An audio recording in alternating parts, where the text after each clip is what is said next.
Hello and welcome to our September third-party roundup webinar with Syxsense. Today, we have our industry expert, John Cassell, here to give us an inside look on the newest third-party patch releases. If you have any questions, please add them to the chat and John will reach out after to answer those. And with that, John Cassell. Hi, everyone, and thank you for attending.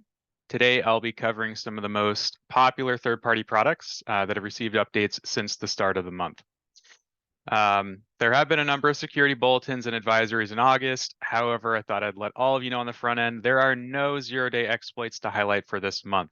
And I think that this is great news. The last few months, I've had far too many weaponized vulnerabilities to bring up, and I think it's about time for a break from the actively exploited issues. However, obviously, just because many of us are taking summer vacations, remember that hackers and malicious parties and attackers never quit. Moving on, for most third-party applications, we have actually no idea when they'll be provided by their vendors. Most manufacturers have no guaranteed release cadence to rely on. However, of course, Microsoft has been using the second Tuesday of the month for well over a decade, and some manufacturers have eventually also followed suit, such as Adobe.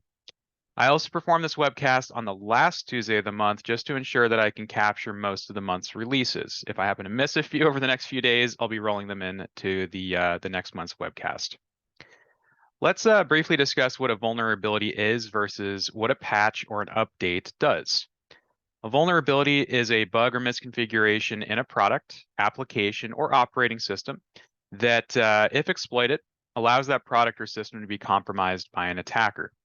A patch or an update is instead a piece of software or code published by the manufacturer or vendor of that product or system to resolve said vulnerability.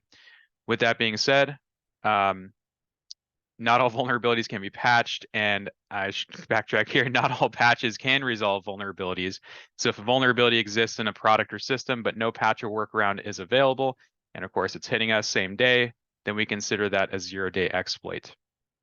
Now, before we get into the latest updates since the year started, how do we prioritize, or since the month started, how do we prioritize them? There are multiple strategies out there, but here at Syxsense, we focus on 6 different factors. The first is going to be vendor severity. This typically ranges from critical severity to non-applicable, and comes directly from the manufacturer of that update. It's important to always check the vendor severity of any updates, especially if you've heard someone talking about that particular version. It's important to also bear in mind that it can clearly be a biased rating. Many third-party updates don't receive severities from their manufacturers, as it would, of course, highlight that product or their application in a negative light. Some manufacturers, and the ones that we actually do take a deeper look at on this webcast, your typical browsers and Adobe products, do provide a little bit more information than most out there. And those are the ones that we typically dive into month after month. To combat this biased rating, we instead prioritize the industry severity more, such as the CVSS or Common Vulnerability Scoring System, calculated by an independent organization. This score ranges from 0 to 10, with 10 being the most severe and critical. The higher the rating, it typically entails higher possibility of exploitation or higher risk in general. Then we deal with the state of the vulnerability, such as, is it weaponized? You can also consider this another term, actively exploited. This means it's being exploited in the wild and can affect any individual or environment at this exact moment by sophisticated attacks. And this, as well as a few of the additional factors, do typically factor into the independent score set by the industry. When vulnerabilities become publicly disclosed, it means that the structure or blueprint of that bug has been exposed to the industry. This doesn't necessarily mean that it's currently being exploited, but that the details are out there on how to exploit it or weaponize it. These are typically published by bug bounty programs, independent researchers, or sometimes the manufacturer. You might also hear some of these being dropped at a popular security conference. Over the past many years, we've heard of some being dropped at the conference just to be a talking point, of course, but then now we know how to exploit said vulnerability. Countermeasures are also a possibility and are provided in a few different ways, either mitigation such as a configuration from an antivirus or an EDR that's essentially stopping the vulnerability without urgently deploying a patch to solve it. And the other countermeasure is a workaround such as a registry, policy, or service configuration change that prevents that vulnerability from being exploited, but again, without the need to deploy a manufacturer's patch, without updating or upgrading said system. Great example of this is when Microsoft provides a recommended policy or a registry change without the need to deploy an out-of-band update. They also do this in many post-patching scenarios when it comes to server roles, whereas you'll probably get a DHCP or DNS or maybe Active Directory update, but then there's a post-patching mitigation that needs to go on top of that. So it's not necessarily a full replacement for a patch. Sometimes they are complementary. So do always look out for countermeasures, mitigations, or workarounds based on who's talking about it. They all pretty much refer to a very similar thing. Finally, the sixth factor in determining our strategy is the exposure. And this breakdown is based on, of course, what tool solution is being used to detect and report on outstanding vulnerabilities across the device fleet. Every environment, of course, out there is different and typically includes various versions of operating systems. So, of course, having a product um, that allows us to see those different systems and knowing where said vulnerabilities exist allow us to better target those endpoints for remediation. All right, so the third-party products we'll be discussing today have all received updates since, again, the month started, and all resolve some sort of vulnerability. It's the reason that I highlight these same typical manufacturers month after month, and I try to add a lot more into the mix, but again, many third-party manufacturers are not going to release much, so I try to hunt for pretty much anything out there. All products mentioned do have some sort of advisory, with a few of them, not all of them in this month, receiving alerts from the Cybersecurity and Infrastructure Security Agency, which I love their website. It does provide alerts based on anything that's highlighted. Doesn't include everything that's out there, unfortunately, but it's pretty good information to go to a single source. First, Adobe dropped several updates for Windows, Mac OS, and cloud services. Reason, by the way, I always include Adobe first is, again, as mentioned in the beginning, they're the only manufacturer that literally drops the updates on Patch Tuesday, like with Microsoft and their operating system updates. So I always throw them into the beginning. They also have a lot of vulnerabilities typically, and that's a whole nother reason. This month, they patched 4 of their products, Acrobat and Reader, Commerce, Dimension, and XMP Toolkit software development kit. Adobe Acrobat and Reader received an update to resolve a whopping 30 separate vulnerabilities, ranging from CVSS of 3.3 all the way up to 8.6. 16 of the CVEs are rated as critical by Adobe, so that'd be our vendor severity, with 17 of them having a CVSS greater than 6, the industry severity that has a score, which I would classify typically 6 and above as being high or greater. Typically critical, by the way, I usually rate around 9 to 10. These include improper input validation, access of uninitialized pointer, out of bounds read and write, and use after free exploits. One of the flaws is tracked as CVE 2023-29320 and is related to improper access control, and it was given a CVSS score of 8.6. If this vulnerability is exploited, it could lead to security feature bypass, and sure enough, Adobe did rate it again as critical. The overall Adobe vendor advisory for Acrobat and Reader for the entire product was standard, as they stamped it with a lesser priority of 3, which means that it's actually far less likely for exploitation. If you attended last month's webcast, we got priority of 1 for 2 separate products and also for 2 differing reasons: zero-day exploit and publicly disclosed information. So whenever you're looking at Adobe, the lower the vendor priority, the more concerning. Next up, Adobe Commerce was patched to resolve 3 vulnerabilities ranging from 5.3 all the way up to 9.1 CVSS scores. The highest CVSS issue is tracked as CVE 2023-38208, also rated as critical from Adobe, and is related to improper neutralization of special elements used in an OS command, and if exploited, could lead to arbitrary code execution.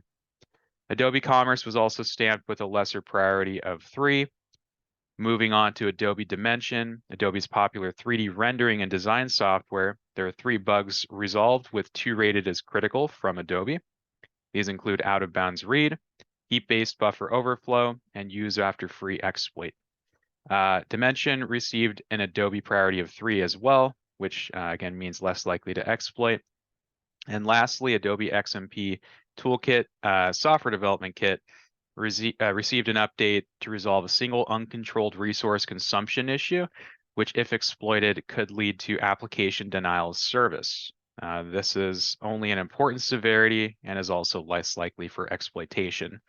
Given that multiple Adobe products had multiple critical advisories from the manufacturer, but as well to support that with a CVSS score that's higher than normal, the fixes shouldn't be overlooked. And as I always say, any affected Adobe users should prioritize patching as soon as possible. Google Chrome has had only 3 desktop releases for Windows, Mac OS, and Linux in the month of August. Just checking here to make sure they didn't drop something in the last few minutes, as they typically do on my Tuesday webcast. Doesn't look like it. Our first update dropped on August 2nd and resolved 17 security issues, with 9 being rated as high severity. Some of these include type confusion in the V8 JavaScript engine, heap buffer overflow in visuals, out of bounds read and write in WebGL, out of bounds memory access in Angle, and use after free flaws in a few other areas. 2 of these tracked as CVE 2023-4068 and CVE 2023-4070 were both reported by simply Jerry. Thanks, Jerry. And both related to type confusion in V8, with both being rated as also high severity. Combined, Google paid Jerry $43,000 US for discovering both issues. Again, congrats. In total, Google forked out an astounding $123,000 US in bug bounties for the 11 issues provided by external researchers with the August 2nd release. And that's definitely on the higher side of many of the bug bounties I've seen over the last year or two. 2 weeks later, on August 15th, Chrome dropped another update, bringing it to version 116, with some sub revisions there, but it's essentially 116, and resolving a total of 26 security issues. 8 of these issues were tracked as high severity, with another 13 rated as medium. One of these high severity flaws tracked as CVE 2023-2312, and reported by an external researcher, is related to use after free and offline, and garnered a single $30,000 bounty, moving it to the top of this particular release. Rest of the issues in the August 15 release of Chrome included more use after free issues, type confusion again in V8, multiple inappropriate implementation issues, and out of bounds memory access in V8, with the total bug bounties in the August 15th release being at 63,000 US. The last Chrome update dropped on the 22nd and was definitely a much smaller release than the previous 2, with only 5 fixes, and all 5 were provided by external researchers. If you ever navigate to Google Chrome's release notes page, it'll give you the total number of the fixes, and only a certain amount of that is typically provided by a breakdown of each researcher and how much they basically got paid for it. So it's not very often that I see that all 5 that are disclosed as security fix were also disclosed by an external researcher.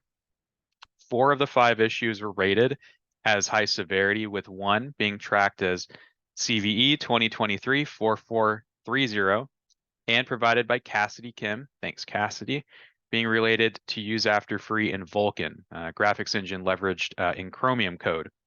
This update also earned Cassidy $10,000 US in bug bounty. Greatest news for this past month with Chrome users: no zero-day exploits again to highlight.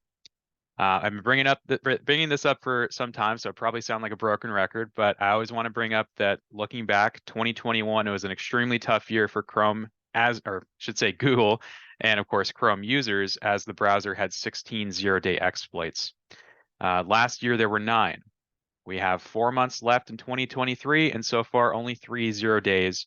It's looking much better, and of course, I really hope that it continues this way. It gives me great talking points for the webcast, but I prefer that we have no vulnerabilities, of course.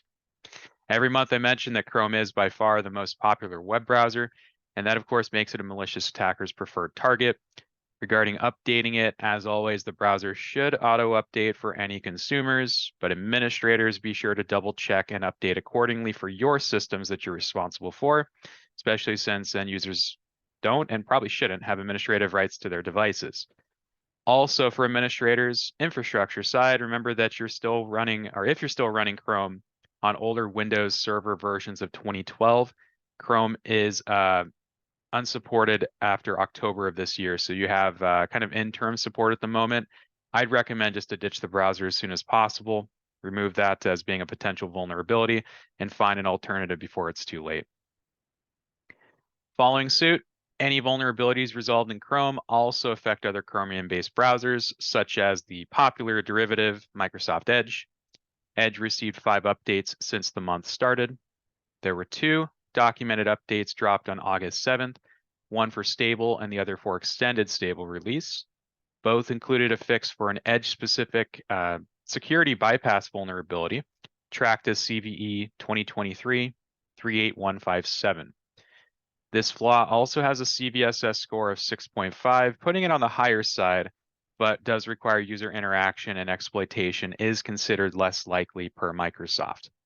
The stable release of Edge on this date also includes a new policy for browser essentials, which according to Microsoft's side, helps you gain additional insights about the health of your browser. It lets you stay informed about your browser's performance and security with a single intuitive view that provides helpful suggestions for performance and browser protection. The policy is known as the Pin Browser Essentials toolbar button and lets admins configure whether to pin the Browser Essentials button on the toolbar. Moving on, an update for Edge dropped again on August 10th, but only very small information provided. Actually, it just says simply fix various bugs and performance issues, according again to their release notes, which then will just take us directly to their monthly feature release, which dropped on August 21st.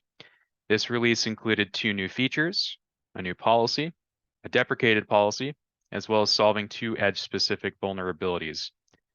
The new features include Microsoft Edge for Business, as well as an option to attach the Edge sidebar to the Windows desktop.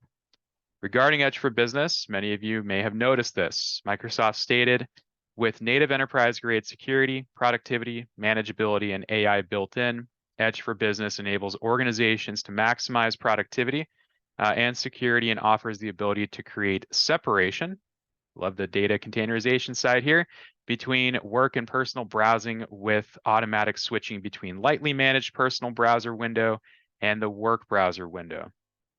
All users signing in with their Entra ID, formerly known, of course, as Azure Active Directory, will automatically receive Edge for Business and see an updated Edge icon with a briefcase to designate that they're in the work browser window. Some of you probably already noticed this in the last few weeks with Edge receiving a new icon on your taskbar. What's that little brown box? It means you're in the work browser. On the security side, this release resolved an elevation of privilege vulnerability tracked as CVE 2023-36787 with a near critical CVSS score of 8.8, with no privileges required and exploitation again less likely. The other vulnerability is related to information disclosure with a CVSS score of 3.1, definitely on the lower end of the security scale. And typically, again, Microsoft always says that exploitation is less likely. The last Edge release of August dropped on August 25th for stable channel and included a single fix for another elevation of privilege vulnerability. Not to be overlooked, though, it was tracked to CVE 2023-36741 with a much higher CVSS score of 8.3. So some fairly large, or I should say pretty important vulnerabilities that were Edge specific this month. If you prefer the browser over Chrome, Chrome, of course, wasn't affected by these specific ones, but if you're using Edge, they might affect you. So given, of course, that there are high severity Edge specific vulnerabilities and all the other Chromium high severity fixes still do apply here, I do strongly recommend to prioritize those versions when you get a chance. Mozilla Firefox released 5 updates since last month and had me scrambling this morning. I'll get to that, including an additional update for extended support release users. Mozilla first dropped a Firefox update on August 1st, bringing the version to 1.16, and included 9 high severity fixes out of a total of 14 separate CVEs. I would say a much larger release than normal. This version supports the sidebar switcher. Any file in the OS can now be copied and simply pasted into Firefox. The volume slider is now available in picture-in-picture. and existing text annotations can be edited in the PDF reader. There are also a bunch of others. These are just the particular features I wanted to highlight. Of the security fixes, the high severity ones include potential race conditions, stack buffer overflow, memory fixes, and incorrect values used during compilation. Moving on, Firefox versions 1.16.01 resolved an issue which caused chart elements to render incorrectly for Windows users. 1.16.0.2 fixed an issue that was causing keystrokes to be scrambled for users using Zone Alarm. And then version 1.16.03 fixed 4 separate bugs, but for all the sub-revisions this month, none of them were security related. I thought that would be it for the month, but I woke up this morning and saw that Mozilla did drop Firefox 1.17 today. This brand new release provides support for credit card autofill and additional locales. macOS users can now control the tabability, that's a word, of controls and links via preferences. And YouTube video lists now scroll correctly when navigating with a screen reader. There are also 13 security fixes in this release. Those features don't seem very major to me. I think this was really around the security issues that were disclosed, as 7 of them are being rated high severity and related to memory corruption in multiple areas, as well as integer overflow and recorded source surface creation. Although it's definitely not anywhere as popular as Chrome to, of course, exploit. This month included some high severity fixes, and as mentioned, do recommend updating if it applies to you. I also received a question recently as to why I focus or highlight Mozilla month after month, and my answer is simply that I respect Mozilla as an open source third-party vendor for always being upfront with their vulnerabilities and even going as far as to stamp their own product with a severity rating. Very rare, and it's actually a topic that I drop every single webcast about how many are not going to actually disclose any information or negative information about their product. It's not common. It's also another reason why we typically cover Adobe, Mozilla, and Apple products on this webcast. They're fairly, I should say that lightly, transparent with bugs in their own products. And they do, of course, highlight many that may not even be related or disclosed from the industry, but instead they'll be pretty open about the bugs that they've discovered as well. And we get updates quite regularly instead of saying, hey, we'll get one update a month and we'll leave our product vulnerable in the interim. Obviously, very, very bad perspective of their solution. Lastly, Zoom dropped 4 updates for the Zoom client in the month of August. Now, these updates don't actually have any vulnerabilities, I'll say, formally tagged to their releases. The reason that I wanted to highlight Zoom today is actually around a number of security bulletins that their team dropped on August 8th, which included 13 separate CVEs related to the Zoom client out of a total of 15 total CVEs, with 3 particularly being critical in nature. I wanted to focus on this today as I don't see a lot of bulletins in their list, which only goes back to 2019. This seemed like a fairly large drop of vulnerabilities, and for each they simply state, users can help, let's see if I can quote it, users can help keep themselves secure by applying current updates or downloading the latest Zoom software with all current security updates. Doesn't really help me actually verify that, hey, these CVEs are actually resolved in a particular release. So that was a bit of a challenge for me, but I did want to at least highlight that there were a number disclosed by the manufacturer. I appreciate the organization of the security bulletin and the use of providing that on their website. I'd also like to see if each CVE is tied to the specific release, as I think we all would like to see if it's safe to assume CVEs are actually resolved in, say, a particular version.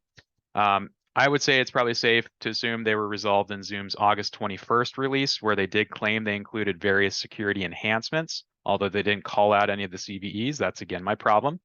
This unofficial feature release included new and enhanced features, such as video quality improvements, transcription profanity filter support, view meeting conflicts on email invite, and account owners and admins can actually upload images to create a virtual background library for agents in the contact center. Some additional products that have seen updates since the start of the month include, and actually I put it right here at the top, it also fell into it alphabetically. Multiple Cisco products had an advisory to update via the Cybersecurity and Infrastructure Security Agency, and this does include Duo Health, the Duo Health app, Unified Communications Manager, and Clam AV. So I just wrote Cisco products there, but those are the big three that I saw, and they did have a pretty large advisory. The other products that have also received updates, not everything's on the screen, so I'm just going to mention everything. Bitwarden, Citrix, Dropbox, Jenkins, Malwarebytes, MS Power BI for Microsoft, Notepad++, Opera, Putty, RingCentral, ShareFile, Skype, Slack, TeamViewer, WebEx Teams, WinRare, and Wireshark. And I've said this probably 100 times now. My monthly reminder to all administrators, please include the third-party patching in your patch deployment process, please. Any and all applications that are installed can be considered a potential vulnerability. It is not just about your operating system updates. Last I checked, that percentage was roughly 20 to 25% only account for operating system. The rest of that is whatever's installed on the system, or of course your physical vulnerabilities. The end user. Before we go, August was a significantly better month for Apple users, considering I've been mentioning them every month regarding zero-day exploits. Only 2 products were patched in August. watchOS was brought to version 9.6.1 on August 15th, and macOS Ventura was brought to 13.5.1 on August 17th. With neither having CVEs disclosed, and I'd say that's a pretty dang good month considering I've been raising Apple related security issues since the beginning of the year. Felt like it's forever, month after month after month. And of course, I know that Apple doesn't really count as a third-party product. I just wanted to cover it on today's webcast to inform my Apple audience that, again, this month you can rest a little easier, just a little. Still be very hesitant, of course, and check your security advisories. And of course, as well, check for other third-party products on Apple devices. The best way to do this, of course, is to check the App Store, update accordingly, and any homegrown applications, make sure that they're still getting updated. I hope that this has been informative and useful to everyone. And if you enjoy the form of this webcast or not, please contact us and let us know. I always want to mention every day the Syxsense team identifies, classifies, and pre-checks various patches and vulnerabilities that affect common endpoints and servers. To get a full listing of all the various issues that may impact your environment, be sure to check our website under resources. You'll then see a link to the vulnerability database. What I love about the database and the full library is that we not only discuss levels of impact, like, of course, everyone else, but we also offer recommendations and resolutions to every single issue. If you have any further questions, concerns, or suggestions for improvement, again, we would love to hear it. Thanks for your time and happy patching.